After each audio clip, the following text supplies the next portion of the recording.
Hello friends, welcome back to my channel. ఈరోజు మన ఛానల్లో కప్పు బియ్యం, 2 బంగాళదుంపలతో ఇలా స్నాక్ చేయండి, చాలా బాగుంటాయి.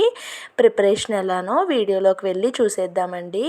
దానికోసం నేను ఇక్కడ ముందుగా ఒక బౌల్ తీసుకొని రేషన్ బియ్యాన్ని ఒక గ్లాస్తో ఒక గ్లాస్ బియ్యం తీసుకుంటున్నానండి. ఈ రెసిపీకి ఖచ్చితంగా రేషన్ బియ్యమే తీసుకోవాలి, టేస్ట్ చాలా బాగుంటుంది. రేషన్ బియ్యంలో ఎక్కువ దుమ్ము ఉంటుంది కాబట్టి కొంచెం ఎక్కువ వాటర్ వేసుకొని 1కి 2 సార్లు శుభ్రంగా క్లీన్ చేసుకున్న తర్వాత ఇంకొంచెం వాటర్ వేసుకొని బియ్యం ములిగేలాగా వాటర్ వేసుకొని ఒక అరగంట పాటు నానబెట్టుకున్నానండి. తర్వాత ఒక 2 బంగాళదుంపలను కూడా మెత్తగా ఉడికించుకుంటున్నాను. ఇక్కడ అరగంట తర్వాత మీకు ఇక్కడ నేను చూపిస్తున్నానండి. బియ్యం పర్ఫెక్ట్గా నానిపోయి చూడండి, ఇలా విరిస్తే మనకి విరగాలన్నమాట. ఒకవేళ మీకు అరగంట టైం లేనట్టయితే ఒక 10 నిమిషాలు నానబెట్టుకున్నా సరిపోతుందండి. తర్వాత ఒక చిన్న మిక్సీ జార్ తీసుకొని మిక్సీ జార్లోకి మీరు కడిగి పక్కన పెట్టుకున్నటువంటి బియ్యాన్ని యాడ్ చేసుకోవాలండి. కొంచెం వాటర్ వేసుకొని ఈ బియ్యాన్ని మెత్తటి పేస్ట్లా అయితే మిక్సీ చేసుకోవాలి. చూడండి, ఎక్కడ కూడా చిన్న గింజలు లేకుండా ఎలా మిక్సీ పట్టేసుకున్నానో దీన్ని ఇలా వెడల్పుగా ఉన్న ఒక గిన్నెలోకి అయితే తీసుకోవాలి. తీసుకొని ఇప్పుడు ఇందాక మనం ఉడికించుకున్నాం కదండి బంగాళదుంపలు, వాటిని పొట్టు తీసేసుకొని బంగాళదుంపలు వేసుకొని కొంచెం వాటర్ వేసుకొని దీన్ని కూడా మనం మెత్తటి పేస్ట్ లాగా ఎక్కడ కూడా చిన్న చిన్నవి లేకుండా మెత్తగా మిక్సీ చేసుకోవాలండి. చూడండి, ఈ విధంగా మిక్సీ చేసుకొని దీన్ని కూడా మనం ముందుగా మిక్సీ పట్టుకున్న బియ్యం బ్యాటర్లోకి అయితే దీన్ని ట్రాన్స్ఫర్ చేసేసుకోవాలండి. చూడండి, ఈ విధంగా ట్రాన్స్ఫర్ చేసేసుకొని ఇప్పుడు ఈ బియ్యం ఇంకా బంగాళదుంప మిశ్రమం 2 కలిసేలాగా బాగా కలిపేసుకోవాలండి. కలుపుకున్న తర్వాత దీంట్లోకి టేస్ట్కి సరిపడేట్టుగా సాల్టు, కొంచెం వంట సోడా, అలానే కొంచెం కరివేపాకండి చిన్న చిన్నగా కట్ చేసి వేసుకుంటున్నాను. ఒక 2 పచ్చిమిర్చిని కూడా వేసుకున్నాను. ఇప్పుడు 1 టేబుల్ స్పూన్ వరకు జీలకర్ర కూడా వేసుకున్నానండి.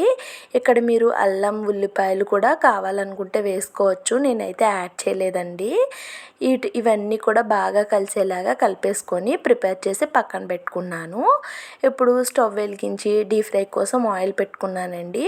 ఆయిల్ మంచిగా హీట్ అయిన తర్వాత కొంచెం కొంచెం తీసుకొని చిట్టి పునుగులు, చిట్టి బొండాలు అంటాం కదండి, ఆ విధంగా కొంచెం కొంచెం వేసుకుంటే సరిపోతుంది. చాలా బాగా వస్తాయండి. వీటిని మరీ ఎక్కువసేపు ఫ్రై చేసుకోకూడదు, కొంచెం తెల్లగా ఉన్నప్పుడే మనం తీసేసుకోవాలి, అప్పుడే టేస్ట్ బాగుంటుంది. ఇవి మరీ ఎక్కువసేపు ఫ్రై అయినా కూడా టేస్ట్ అనేది అంత బాగుండదండి. వీటిని ఒక్కొక్కటి వేసుకున్న తర్వాత ఒక సైడ్ కొంచెం మనకి అవి వేగాయి అనుకోండి, ఇంకొక సైడ్కి ఆటోమేటిక్గా టర్న్ అయిపోతూ ఉంటాయి.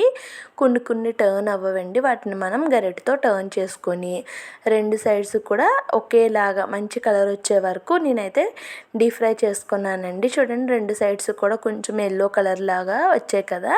ఇప్పుడు వీటిని అయితే బయటకు తీసేసుకుంటున్నాను. చాలా ఈజీగా ప్రిపేర్ చేసుకోవచ్చండి.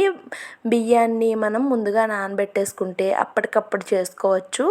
దీన్ని ఏదైనా చట్నీతో అయినా సర్వ్ చేసుకోవచ్చు, లేదు అనుకుంటే ఇలా నార్మల్గా అయినా కూడా తినేయచ్చండి. చాలా టేస్టీగా ఉంటాయి.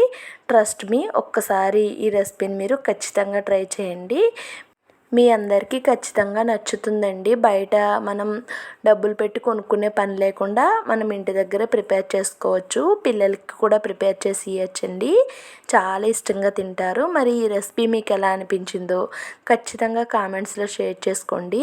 అండ్ అలానే వీడియో నచ్చితే వీడియోకి ఒక చిన్న లైక్ చేసి ఛానల్ని ఇంకా ఎవరైనా సబ్స్క్రైబ్ చేసుకోకుండా చూస్తున్నట్టయితే ప్లీజ్ సబ్స్క్రైబ్ చేసుకోండి. Thank you so much for watching my channel friends. Bye.